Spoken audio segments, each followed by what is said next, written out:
your tax. But it's always going to be appearing in their budget every year. And then they're going to come and probably patch the remaining side, take a picture, do the Photoshop of the picture, and broadcast it. Broadcast it as a completed project, a substandard one for that matter. But for the people of Nenwe, I don't know if I pronounced that right, by the way, they're called the people of Nenwe community in Enugu. They decided to build their own bridge themselves. So the entire community came together to become the labor workers, or should I say the workers, in constructing of a new bridge. Not waiting for government though, right? I'll show you. Nenwe.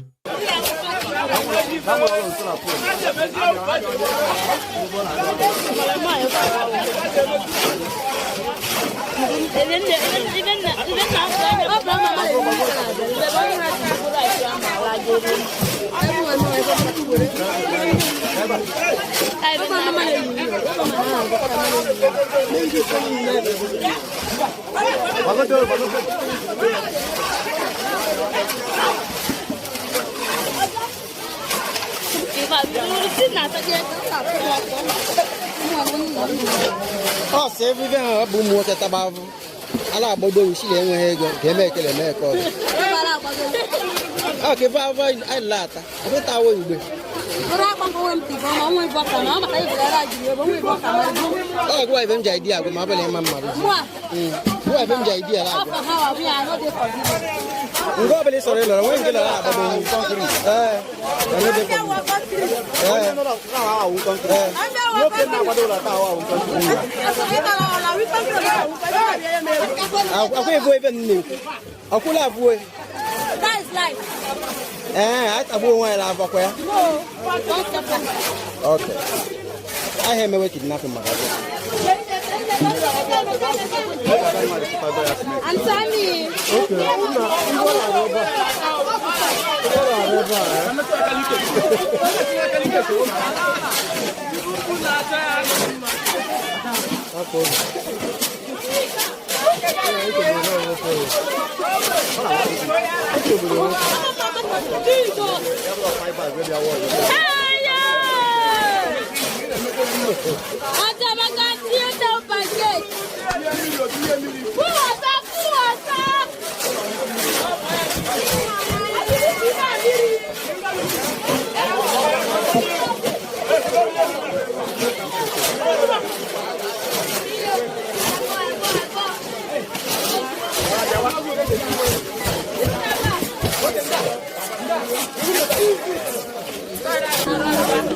Fine girl.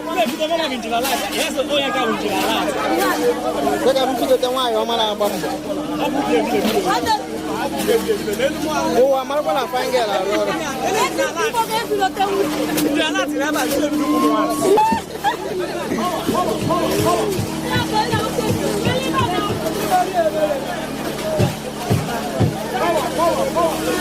Thank you.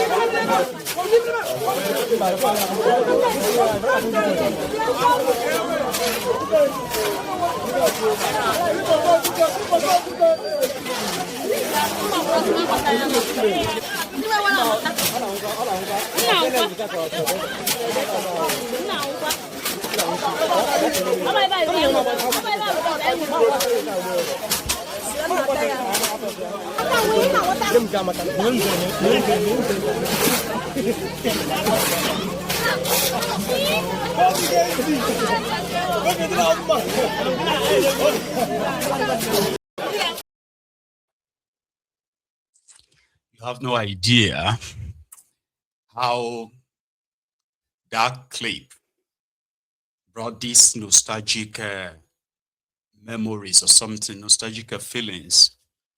You know, we are community people. They said it takes a whole village to raise a child. That's what that means.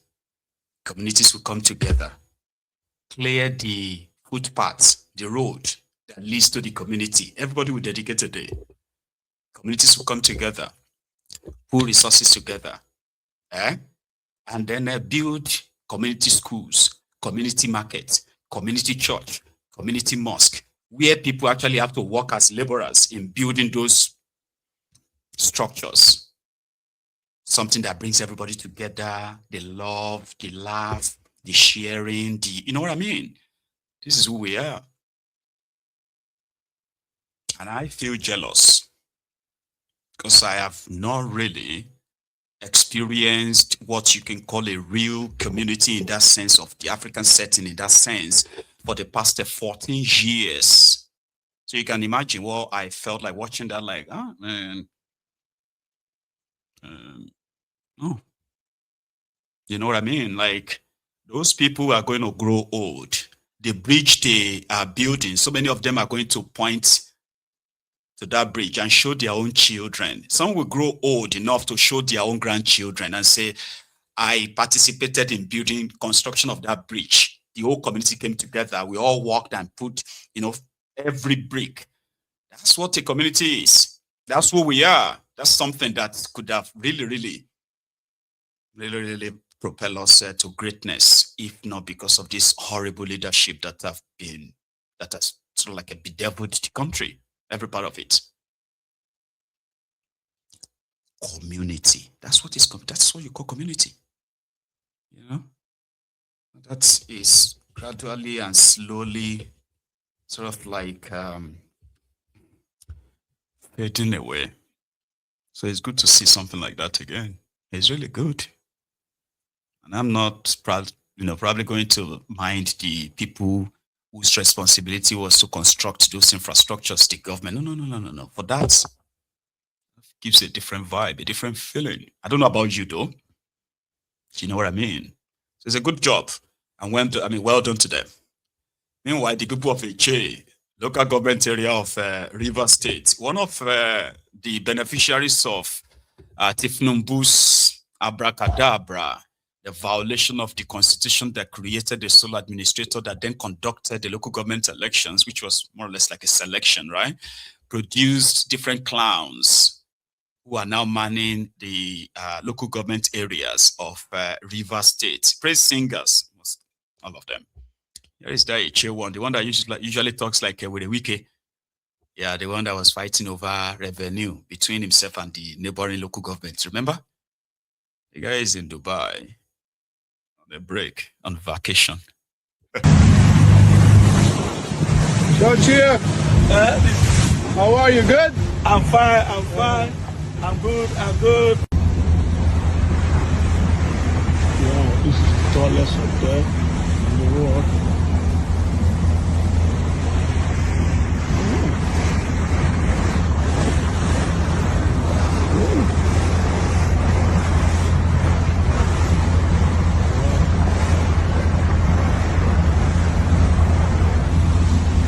I'm enjoying myself.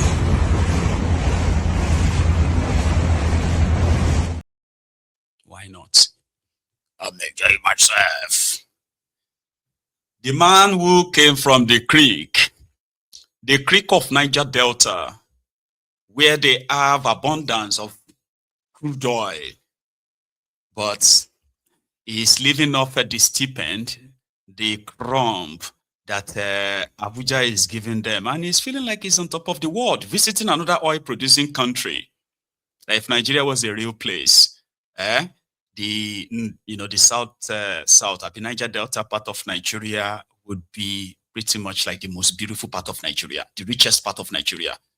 If oil, in that sense, like what they have done with their oil money in UAE.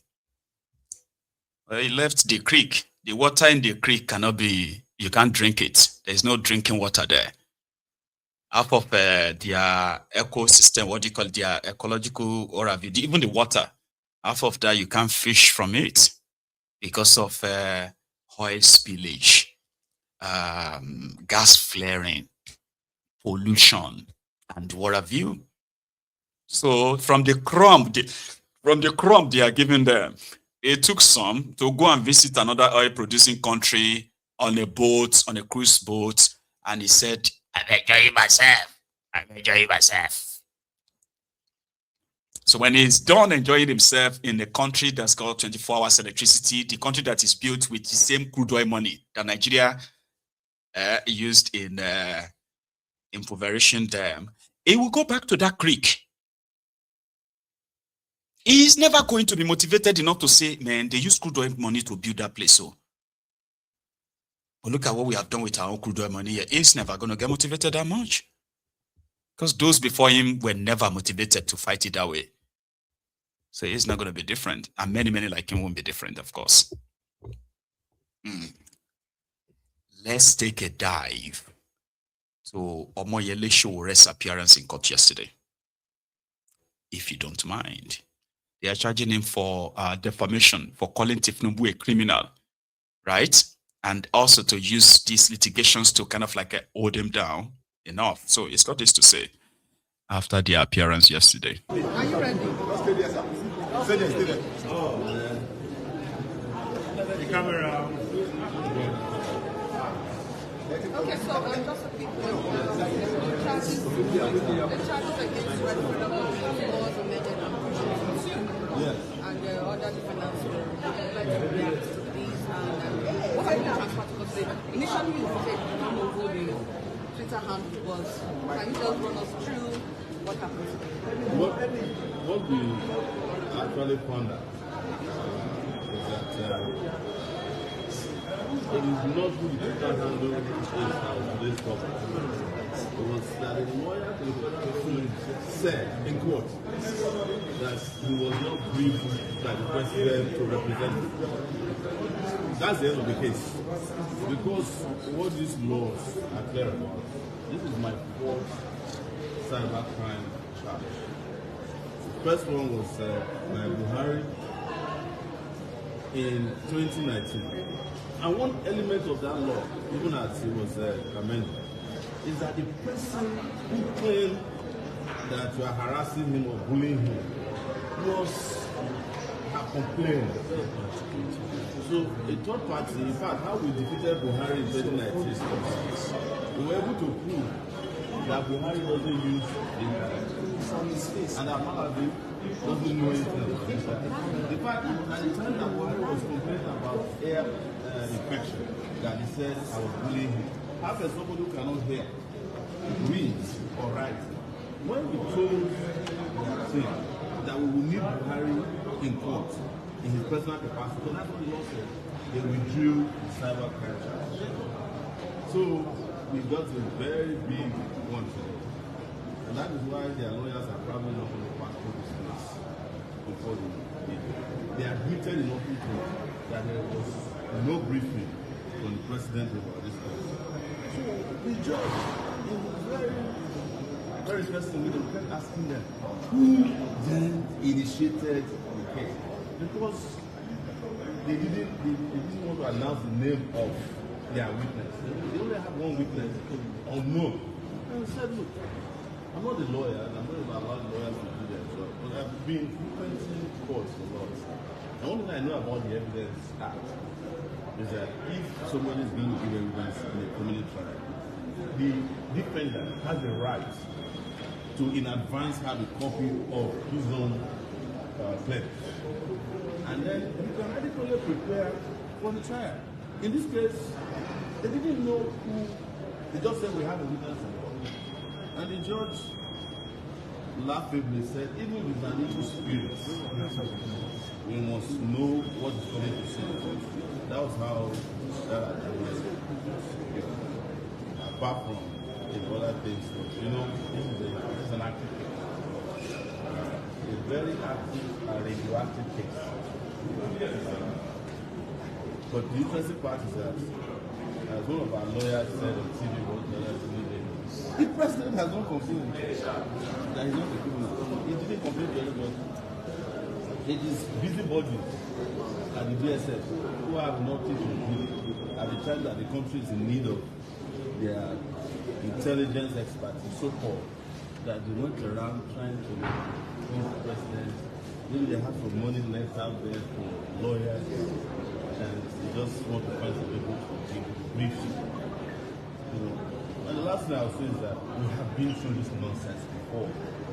Malami was the architect of this kind of foolish lawsuit. Look at where we live today. In fact, when we leave this place today, we want to go and help to bail Malami out of it.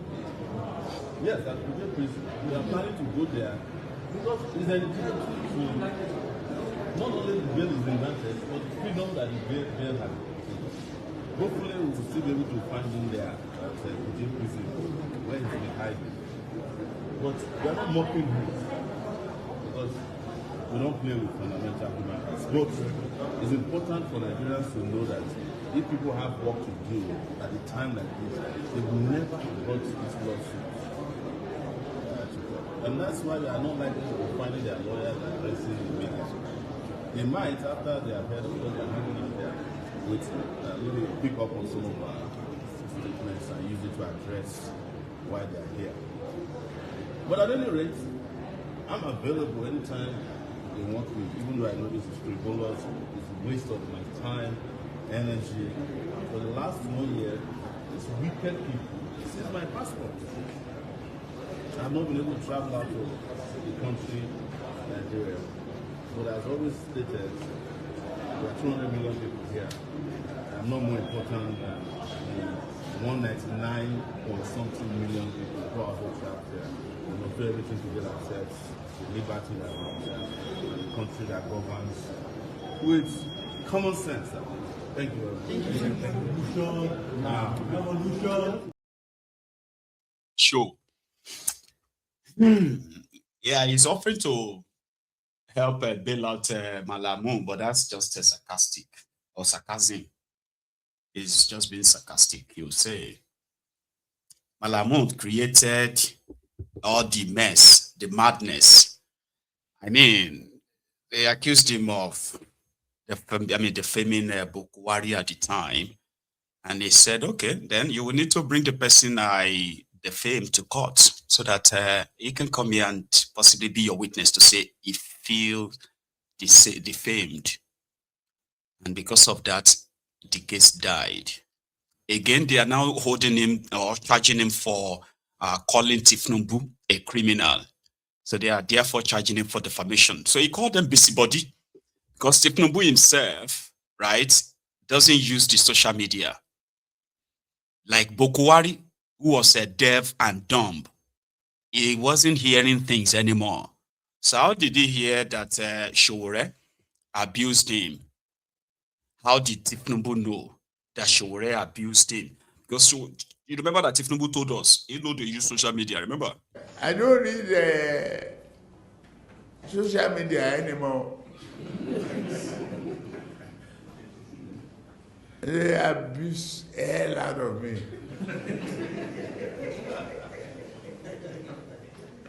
If I read it, I get high blood pressure. I get angry. I don't read it. So, if I want to hear anything, my children or any of my workers will tell me, this one say this one. If I'm tired, I say, please, forget it. Please, forget it. So why is the DSS not listening to Tinubu? We all know why. They are busybodies. Because their real job is to prevent a crime before they happen. But unfortunately, they have become the lapdog of the people in government. Their job is to protect the personalities in government, not to protect the country from a possible internal invasion, unfortunately. But yeah, there are those who are the senior data men, the senior Ronukus, who continue to believe that you may blame Tinubu for everything, but you don't blame him. He's just here to protect you and then project you to a better future. Do you believe that? Listen to this, Ebon. And I expect Bolaji to understand that simply. Now, the consequence has come. And here is a man who says, okay, I reasoned with this consequence before I campaigned that you should vote for me. I am equal to the task. I will take these issues fundamentally from the beginning, and I will, we will tackle it. That's exactly what President Bola Tinubu is doing. Okay, right today, as we speak today, by 2023 May, whether we liked it or not, there was no possibility of continuing with subsidy. Bola Tinubu did not remove subsidy. He only announced the removal. And some people are saying, why will he announce subsidy removal without preparing for it? How will he have prepared for a subsidy that was impossible to continue with as at the time he came to power?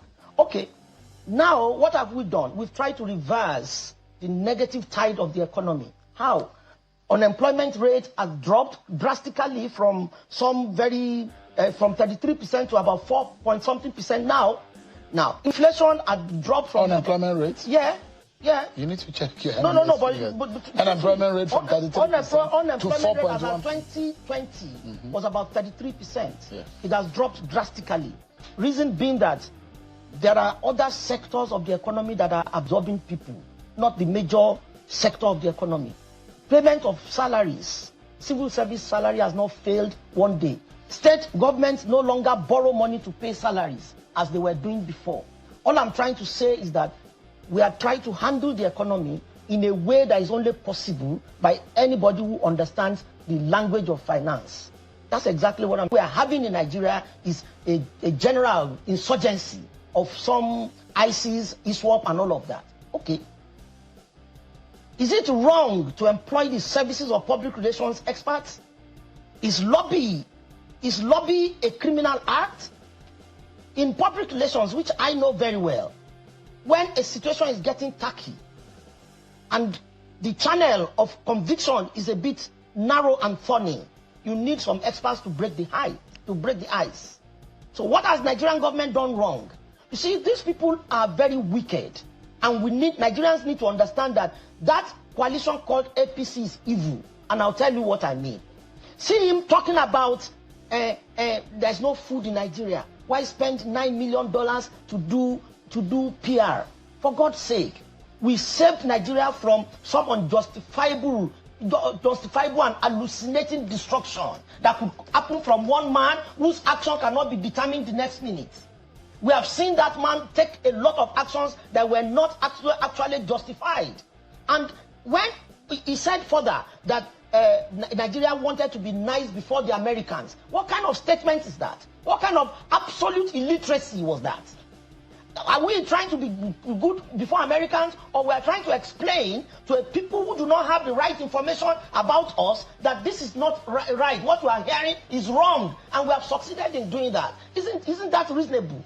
Today, they are fighting the insurgency for us the way nobody else has fought it. Neither Jonathan, neither Buhari had been able to fight it. So haven't we succeeded in doing something? Haven't we succeeded in getting something home? Why is he saying all of this? Just because of election? Just because we want to paint the government bad? So that Nigerians need to be very careful of these people. I can tell you that for free. They need to be very careful of these people. At the end of the day, if the Nigerians are not careful with these people called ADC, they will not only destroy Nigeria, they will destroy the future of Nigeria. Because they are coming with a lot of belligerence, anger, and irresponsibility, if I may say. How do you come on TV and say things like this? So, you are now beginning to say 9 million is so much. If he was minister, and I... ẹni òfò ni ẹ ṣòfò láyé ẹ tún sí lálìkìyàmà ẹ̀yin rádaràda wọ̀nyí. ẹni òfò ni ẹ ṣòfò láyé ẹ tún sí lálìkìyàmà ẹ̀yin rádaràda wọ̀nyí.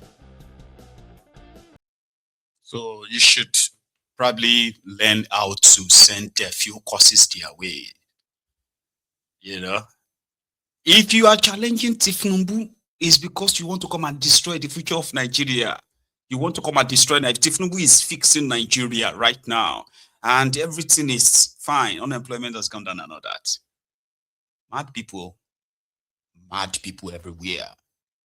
Here is a contractor, a local contractor in Abuja, addressing everybody again, begging that the government of APC, Egbekegbe, should pay the 4 trillion naira they hold the local contractors. Well, the wicked won't pay them, because to him, no? If you are owed money by government before us, it's up to them, so it's not us. Now they are using police to harass them. These were Nigerians who are contractors in Nigeria. But that don't really matter. Good evening, everyone.